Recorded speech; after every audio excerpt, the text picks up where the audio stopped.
Several weeks ago, we talked about a number of ideas that have created the mess that we're in as a culture.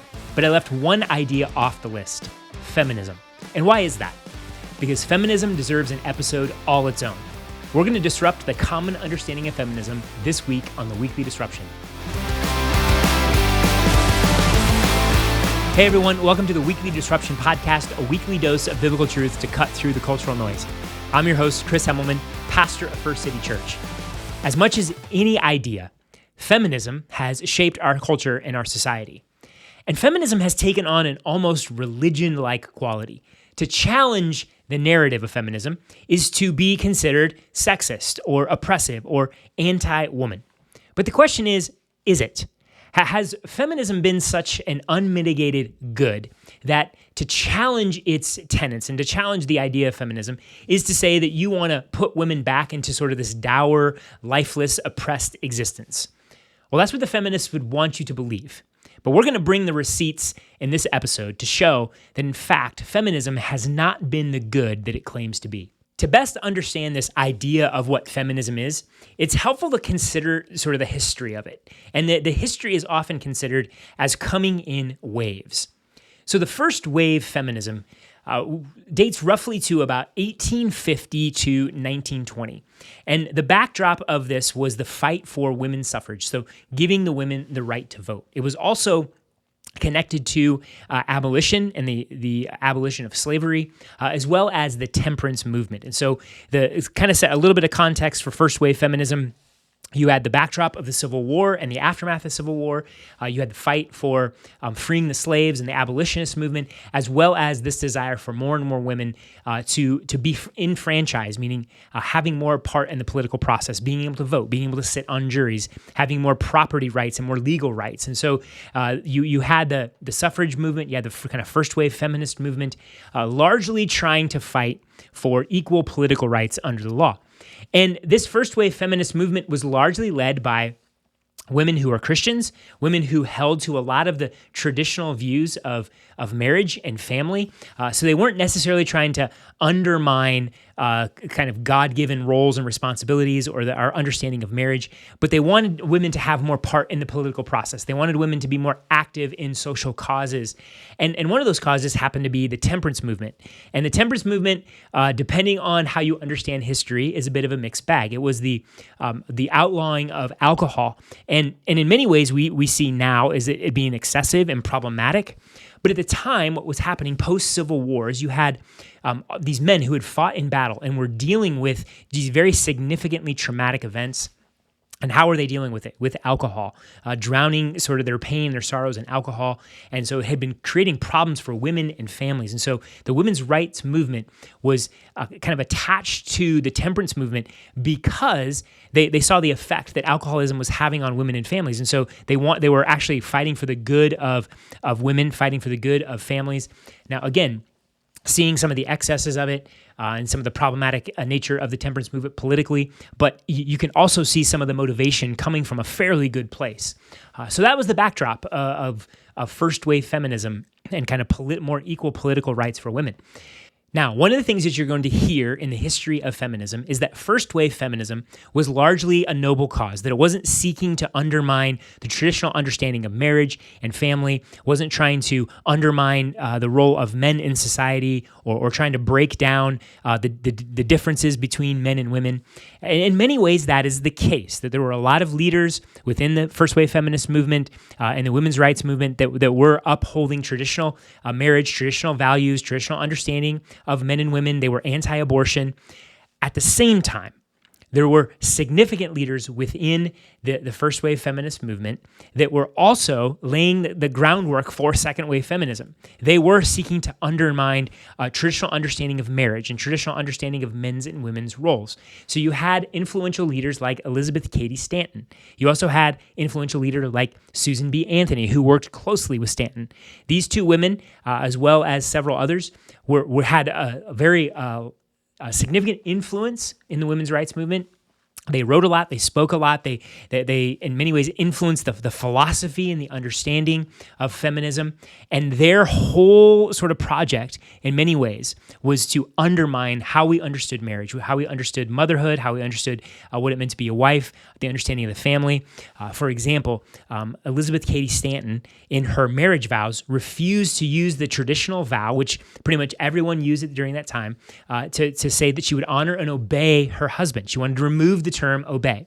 Her view of marriage was much more contractual than it was covenantal. And so in her view, if a marriage wasn't working, if the contract wasn't working, it could be removed. It could be undone. And so in many ways, her view of marriage would fit nicely with our modern culture's view of marriage. And she had significant influence in shaping the way women understood their role and their identity in sort of the modern era. So for us to say that first wave feminism was entirely noble, was entirely good, is to miss some of the significant influences of people like Stanton, of people like Susan B. Anthony and others who were sowing the seeds of what became later feminism, second wave, third wave, and even in their time, they were eroding some of those fundamental understandings of marriage, fundamental understandings of men and women, fundamental understandings of what it means to be a wife and a mother, challenging these roles for women, seeking to sort of minimize and to look down on them in some ways. So we have to be honest about the early stages of feminism and how even at these early stages, it had problematic aspects to it. Second wave feminism emerges in the 1960s, and it too has an interesting history. And so during World War II, you had the men going off to fight in the war, and so you had women filling in traditional men's roles, especially in the economy. They were working in factories. They were working in jobs that men left behind in order to go and fight in the war. And so you had sort of this stirring of the pot, so to speak, of how women understood themselves and the roles they were playing in society. And so once you get on the other side of the 1950s, which in many ways we can kind of consider this height of sort of traditional family within the United States and kind of the picture of American flourishing, families flourishing, and kind of a boon to the economy. And so, kind of that traditional 50s family, husband who has a good job, mom who stays home, raises the kids, like that whole image. Once we get on the other side of that in the 1960s, we have a second wave feminism. And this, in many ways, was influenced by Betty Friedan's The Feminine Mystique. And if first wave feminism and folks like Elizabeth Cady Stanton and Susan B. Anthony kind of laid the groundwork in some ways of undermining traditional marriage and undermining traditional roles, then second wave feminism and gals like Betty Friedan were really trying to run with that in some new and some radical ways. And so second wave feminism wasn't just about trying to argue for women having a place in the political process or more rights under the law. It really was about undermining this traditional understanding of a wife and a mother, and that being the primary roles or the most important roles or significant roles that women play. In second wave feminism, you have the blurring of the lines between men and women's roles in society and what constitutes a proper understanding of masculinity and femininity. So second wave feminism is really when you start to see the lines blurred, and so the argument being made that women should enter into men spaces. Women should be able to have jobs that traditionally men have had, that there should really be no a kind of dividing line between the sexes, but rather there should be full equality, a full embrace of the sexes, meaning that men and women are both given the same opportunities, not just politically, but also economically. And along with this, then, is a downgrading of the role of wife and mother, a downgrading of the traditional role of a woman staying home to take care of her family. And Betty Friedan went hard at this understanding of the role of a woman. She painted marriage and motherhood as sort of this dour, oppressive, lifeless existence that for women to stay home, it was actually crushing their identity and crushing their spirit. And so she was trying to liberate them from that oppressive institution of marriage and family and staying at home, and trying to help them move into the freedom of entering into the workforce and kind of living in the freedom of economic opportunity, independent of being a wife and a mother. And so second wave feminism really, you start to see the formation of what we understand feminism to be really start to take root and start to kind of come into full fruition. Another aspect of second wave feminism that's going to play a significant part in third and fourth wave feminism is this idea of unrestricted sexual opportunity. So the second wave feminists advocated for things like unrestricted access to the pill, as well as were champions for abortion. And again, what they were trying to do is they were trying to liberate women from anything that they saw as restrictive or oppressive. And so women should not have to be bound to sort of the biological reality of getting pregnant. And so if they were to get pregnant, they should be able to have the right to eliminate that pregnancy. But even before that, they should have the right to access to the pill, to kind of have mastery over their bodies and have a right to whether or not they're going to reproduce, and that sexual fulfillment and sexual pleasure should be given to a woman in sort of an unrestricted way, just as it was commonly understood that men had that. And so what is interesting about what second wave feminism was doing here was again, trying to challenge the notion that there's anything that should be restrictive on a woman. So there should not be an institution that restricts them, like family or marriage. They should not be restricted by economic systems, but they should also not be restricted by their biology.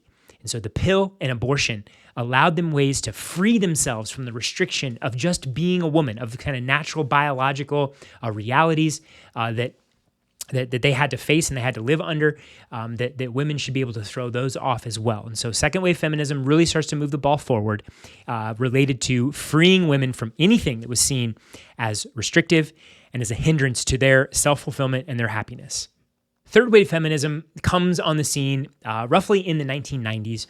And in a lot of ways, third wave feminism kind of just followed in the same path of second wave feminism, just kind of moved the ball forward a little bit more push for sexual freedom and just the normalizing of sexual freedom and less sexual restriction. But what was also interesting about third wave feminism is it had a little bit of a punk rock attitude, kind of the riot girl attitude. And so what that kind of got at was this idea that you can express your femininity in ways that are not traditionally feminine. So if you wanted to wear flannel shirts and combat boots, it wasn't that you were trying to be a man, but you were trying to challenge the established notions of what it meant to be a woman. So third wave feminists wanted to say, hey, I can sort of express myself in ways that maybe were traditionally expressive for men, but I'm still a woman. That women can do this, that it's perfectly fine to define yourself as feminine, as a female, and sort of take on kind of the aesthetic and the look and the expression of men. And it's interesting because this is not trans ideology. This is not women trying to act like men and look like men and be men.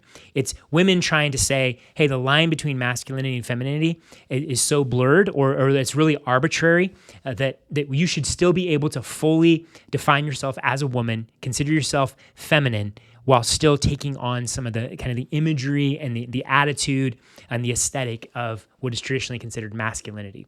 So third wave feminism, kind of pushing forward sexual freedom and unrestricted access to things like abortion and the pill, but also in some ways challenging kind of the aesthetics and the common conception of what it means to be feminine and having a little bit of a punk rock attitude, a little bit of a rebellious attitude along the way. Fourth wave feminism is the feminism of the Me Too movement.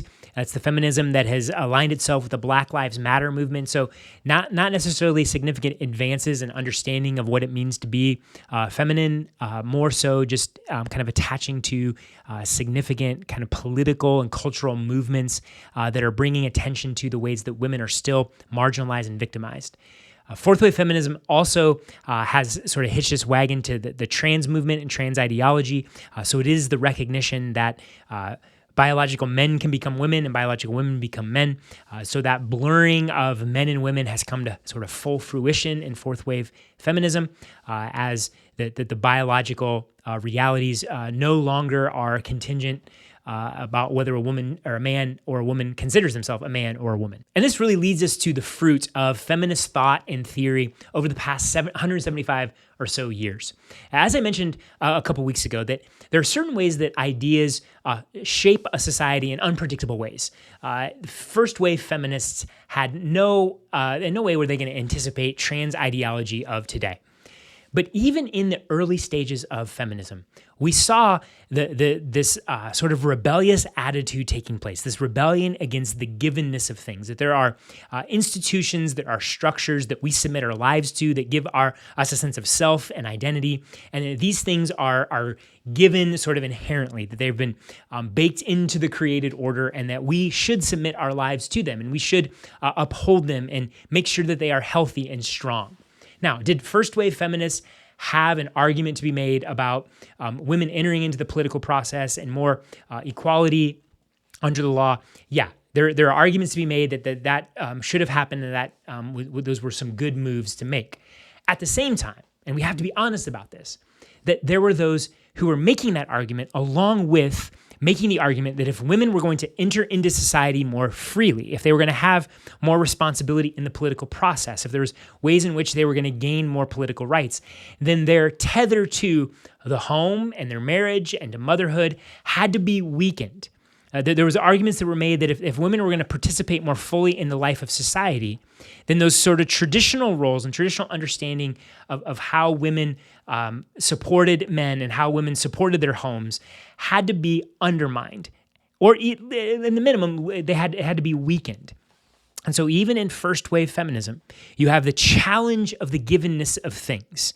And from there, you have the outgrowth of that challenge taking shape in second and third and fourth wave feminism. And so from that initial challenge in first wave feminism, we have the full fruition of challenging the givenness of all things, even biology.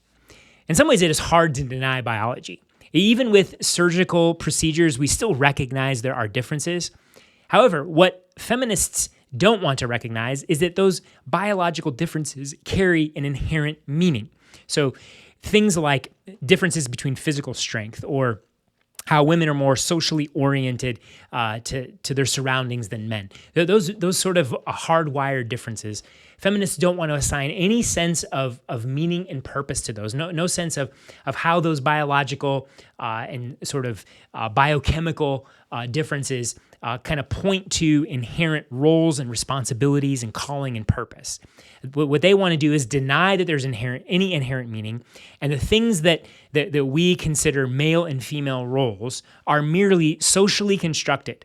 They're things that are given to us that we then have to perform. And the reason that they are given to us is because of control. And so traditional male roles, traditional female roles, any notion that men are to play a certain role in society and have certain responsibilities, whether it be at home or in the world, and the same thing for women, that none of that is sort of God-given and inherent. It's all sort of socially constructed, socially bound as a means to control society. So what is on us then is to see through that veneer, to see through that there is no inherent meaning and value to the differences between men and women. There's only performative roles. And we see through that, and then we throw off those roles in order to be, one, free from any restriction, free from any oppression, but also free to be our authentic selves. So we're free from the societal constraints, we're free from the roles we're supposed to perform, and these understandings of what male and female should be. And now we can be our authentic selves. We can create our own sense of identity for ourselves. So much like Enlightenment and Romanticism and postmodernism and intersectionality and existentialism and Darwinian evolution, much like all of those have contributed to this understanding in our day of kind of a radical self-created identity, so too has feminism kind of fed that mindset by throwing off the givenness of things, throwing off any sense of inherent meaning in the biological difference between men and women, and instead saying, no, we are free to completely construct our own identity, our own reality. We don't even have to be bound by the limits of biology, but we can be fully self-created beings. Now the question, has feminism made life better for women? Well, I want to read several stats here just to consider the state of women living in a fully feminist society. Research has found that despite having more freedom and employment opportunities than ever before, women have higher levels of anxiety, depression, anger, loneliness, and more restless sleep than ever before. Women are reported to be less happy and less satisfied with life. Women are less likely to get married and have children. And women are becoming much more politically divergent to men. Meaning, more and more women are becoming politically sort of monolithic. So what the stats say today is that more and more that women in society are largely drifting to become more and more liberal, where among men, there is a little bit of drift towards men becoming more conservative. But when you look at sort of the percentage of men being conservative and liberal, it's more evenly distributed than among women. And so women are becoming much more sort of politically tribalized, which is creating much more of a kind of a break and divergence in relationship between men and women in society. And so what you see is you have, in many ways, a fracturing and a breakdown of women's relationship with men in society, along with these greater markers of unhappiness and anxiety and depression and frustration in life, less satisfaction in life. And so you're seeing a picture that is being painted that women are not doing well in society. In many ways, men aren't either, but there's kind of this growing trend within our culture of women not being as satisfied in life, and this with kind of the full support of feminism, the full support of kind of this feminist idea that you can be who you want to be, you can sort of construct your own identity, that women should have full access to every economic opportunity, every political opportunity. So with the door thrown wide open for them, women seem to be less happy than they were before. And so the fruit of feminism has not been this great outcome for women, this great support and boon for women. We're not kind of in this utopia for women's opportunity and women's happiness. Actually, it seems the opposite is happening, and that trend is continuing to go in a negative direction. And this really is the irony of feminism, that an ideology and philosophy that claims to be for the empowerment and betterment of women has actually made women's lives less satisfying. They are not doing as well emotionally and spiritually and relationally. Society is not thriving. Families are not thriving. The fruit of feminism has actually been sort of a downgrading of the quality of women's lives. And this is also what is deeply ironic about feminism. If you read some of the leading feminist scholars and philosophers, women like Simone de Beauvoir and Judith Butler, what you're going to find in their writing is almost this hatred for being a woman. They so want to throw off the givenness of things. They want to throw off the givenness of their biology, that you get this sense that what underneath all their writing is, I wish I was a man. I don't like that I am female. I don't like that I have these biological and hormonal restrictions. I don't like that there is a givenness to my femininity that sort of claims the roles and responsibilities that I have in society, and that my wiring sort of limits who I am and what I can be. They want to throw off femininity because they don't like it. And so how deeply ironic is it that a philosophy and ideology that claims to be for the betterment of women actually has a thread running under it that hates women, that hates femininity, that is seeking to so-called champion women's rights and opportunity by trying to separate women from the givenness of their biology and their sort of chemical makeup and just the roles and responsibility that have been given by God to actually help society thrive. So feminism has several deeply ironic threads running through it. And again, we see the fruit of this. How else do you explain that in 2015, Glamour magazine, a magazine that is supposed to be about the beauty of women, gives its Woman of the Year award to Bruce Caitlyn Jenner, a man? It seems that in our society, feminism so hates women that it says men are better at being women than women. How else do you explain that in 2022, William Leah Thomas was put up as Sportswoman of the Year by the University of Pennsylvania? And so we have these really strange ironies that are emerging as a fruit of feminism, where we're starting to see men actually men sort of cosplaying as women, stepping into women's spaces and winning women's awards. And so the fruit of feminism is not only rotten to the core, but it is also deeply ironic in the effect that it has had on society. So in light of the influence of feminism in our society, what should the church's response be? Well, I want to give a few big picture suggestions here, and recognizing that in many ways, working out the details of these things in our lives requires a lot of wisdom and kind of thinking well about particulars for our own lives and our own situations. But here's some big picture kind of principles that I think we have to embrace as the church in order to push back on feminism well. The first is that we have to, with all our might, with all our heart, and with all our soul, uphold the biblical distinction between male and female, that God has made us in his image, male and female, and that these are real biological distinctions. These are real, that the distinctions that God has made in our bodies have real meaning and real purpose. And so we champion masculinity, we champion femininity, we smash any attempt to blur the lines of distinction in unbiblical ways.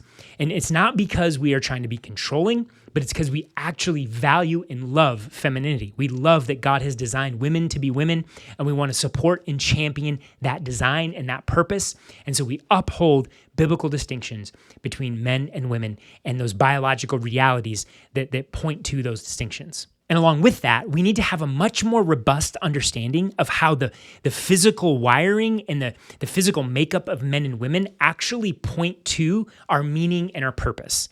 So often, even in the church, what we try to do is we try to in many ways minimize and downplay the differences between men and women. That really the only difference is kind of our biology, and that biology is largely aimed at sexual reproduction. And so beyond those differences, really, we don't see much meaning and purpose found in the makeup of our biology. But this is not true at all. The fact that God has made men a particular way and women a particular way points to the meaning and purpose and the roles that we are to have in society. So the fact that men have been created on a whole to be physically stronger and to be in some ways more logic-oriented in our processing, and women are much more nurturing in nature and more socially oriented to their surroundings. And there are other ways in which men and women are wired differently and built differently, but these realities, they point to something. They say something. They're not arbitrary, but rather signal the purpose and meaning and roles and responsibilities that we play, that men on a whole are called to lead and to direct and to build, and women are called to come along and to support and to nurture and to help sort of cultivate relationship and community. That those wirings in us have significant meaning and purpose, and we as the church need to do a better job of kind of pointing to the connection between our biology and our makeup and our meaning and purpose and the roles and responsibilities that we have. And yes, there are ways in which that those things have been distorted, and we can acknowledge those, and we can push back on unhelpful ways that this gets sorted out and unhelpful meaning that is attached to certain aspects of our makeup. But we can't be afraid of the conversation. We can't act as if these things aren't anything, and if there isn't actually something to the connection here. What we have to do is just do the hard work of continuing to grow and mature, seek the scriptures, seek to understand just natural order and natural law in order to have a much more robust understanding of what it means to be man and what it means to be woman. We also need a biblical, wise, and robust vision of femininity that isn't reduced to just being a wife and a mother. Just like we wouldn't reduce masculinity to being a husband and a father. Look, there is great purpose in being a wife and a mother, a husband and father, and for most men and women, they should pursue expressing their femininity and masculinity through these roles and responsibilities. They're a primary way that we do express what it means to be a man and what it means to be a woman. And most men and women have a desire for these things, and they should pursue these roles and responsibilities.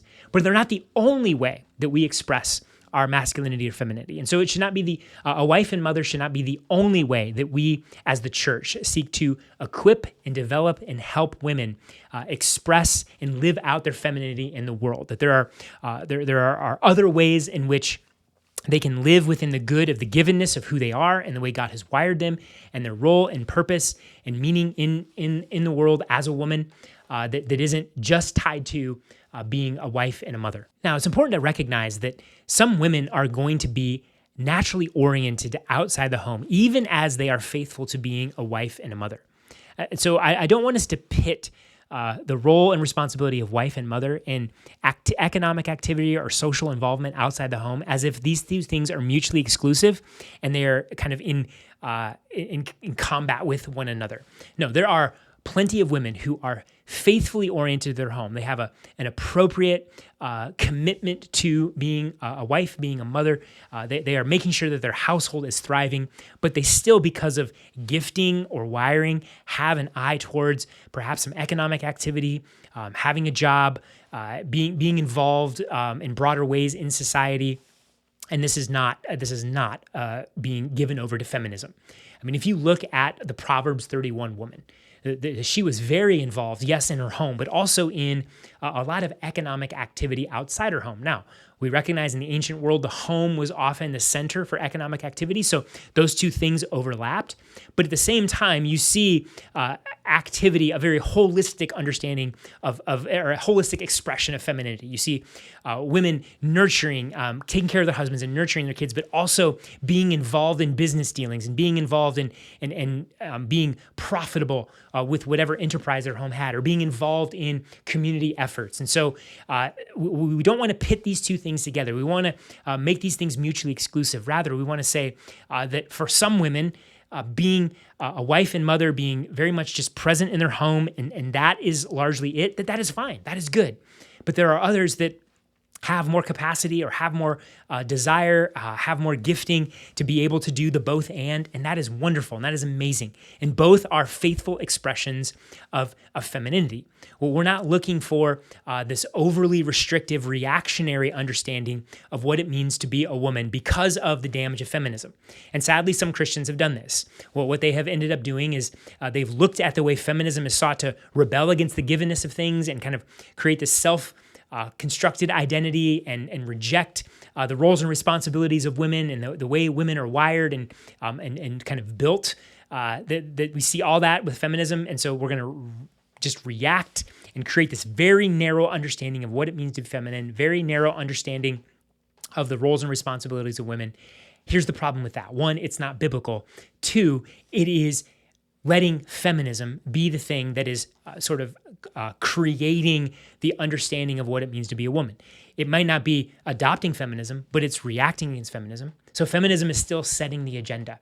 And we want scripture. We want the full both-andness, the kind of the full, robust picture of femininity that we find in scripture to be the thing that shapes our homes. We're not trying to be overly restrictive. We're not trying to find this kind of one-size-fits-all for everybody expression of how a woman is going to live out her femininity. Now, the challenge is that the pull of feminism is so strong that there is a cultural drift that is going to take a lot of effort and a lot of purposefulness to push against. There's ways in which that drift outside the home is going to be strong. It's going to be present.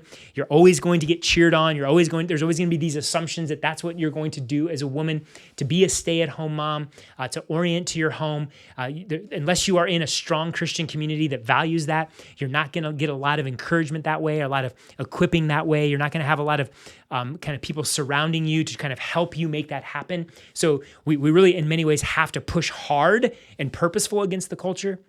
But in doing that, let's not lose sight of what is ultimately shaping us, and that is Scripture.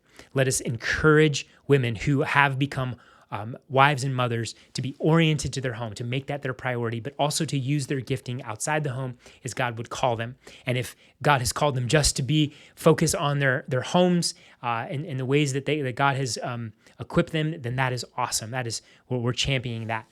And for the women who feel that drift outside the home, for the women who are tempted that way, or maybe even for the women who have yet to be married and yet to become mothers, that are kind of swimming in that world.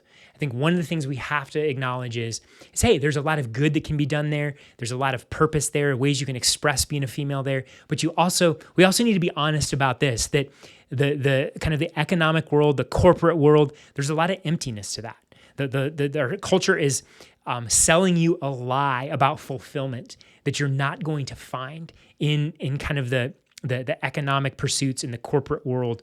That it's just not there. There's a lot of emptiness there. And so pushing back against kind of that feminist lie that you're going to be happier out in the workforce and out in the world, and that home is sort of restrictive and is painful and and that if that's kind of where you orient your heart and orient your time, then somehow that's less than, or you're losing yourself in that, or losing your personality, or just all the ways that feminism has tried to sell domestic life as this oppressive dour existence. Oh, we have to push back against that hard.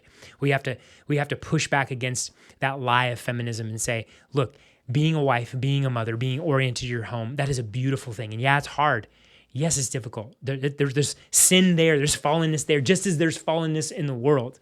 But there's something beautiful and glorious and of the utmost importance there. And so don't buy into the lie that the only place to find fulfillment is out there in the corporate world, because that is certainly not true. And so as the church, we have to be on guard of the ways in which we can make this reductionistic. We need to have this beautiful both and biblical both and. But we also have to be aware of ditches on both sides in order to properly help women understand who they are in Christ, understand how God has designed them and wired them, but then also what the particulars look like for them and their families and their calling and their roles and responsibilities in their specific situations. Listen, the spell of feminism has been cast, and we've all been shaped in it in some significant ways. Even when we see the problem, sometimes it is hard to push back. It is hard to find the ways in which we have been shaped. It can feel so counterintuitive. But listen, if we don't push against this false religion of feminism, the damage that it is doing to our mothers, our wives, our sisters, our friends, like, who is going to push back? Who is going to give them a better picture of what it means to be female, to give a better picture of the beauty of femininity and the things that God has given to them and calls them to express as those made in the image of God? Like, if we're not giving this beautiful picture of what it means to be a wife or mother, what it means to be a godly woman that is using her gifts in the world, then our society is going to shape them. Our society is going to give them a false picture of that. Our society is going to erode the good. It's going to erode this proper understanding of what it means to be feminine. And we have got to, as the church, hold out something better. And so I hope this overview of feminism and some of the problems with it, and really the ways that it has shaped our society, as well as some thoughts about how we can begin to push back, has been helpful.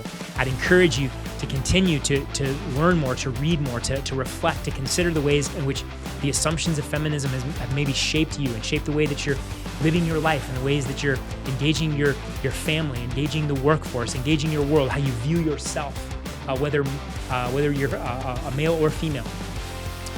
And really do some hard work of self-assessment, and then do the hard work of changing things that need to be changed, to push back on beliefs and ways you've been formed, and begin to do the hard work of counterformation. Because if it doesn't start in the church, if it doesn't start with us individually, we cannot expect the world to push back. The world is going to just get worse and worse. There's going to be ways feminism continues to just wreak havoc in our society. And so we as the church have got to do the hard work of counterformation so that we can be a society that has been transformed by the truth of God's word. And when those who have been wrecked by society look for a place of refuge, look for a place of forgiveness and salvation and repair, they find a community that's living in the good and the beauty of what it means to be a godly woman and a godly man. Well, I always love interacting with our listeners, and so if you have questions, comments, feedback, go ahead and shoot us an email at disruption@firstcitybellevue.com. Also, support the work we're doing. Hit that subscribe button on our YouTube page, our Spotify, and our iTunes page. Thanks for listening. We'll catch you next time for another weekly Disruption.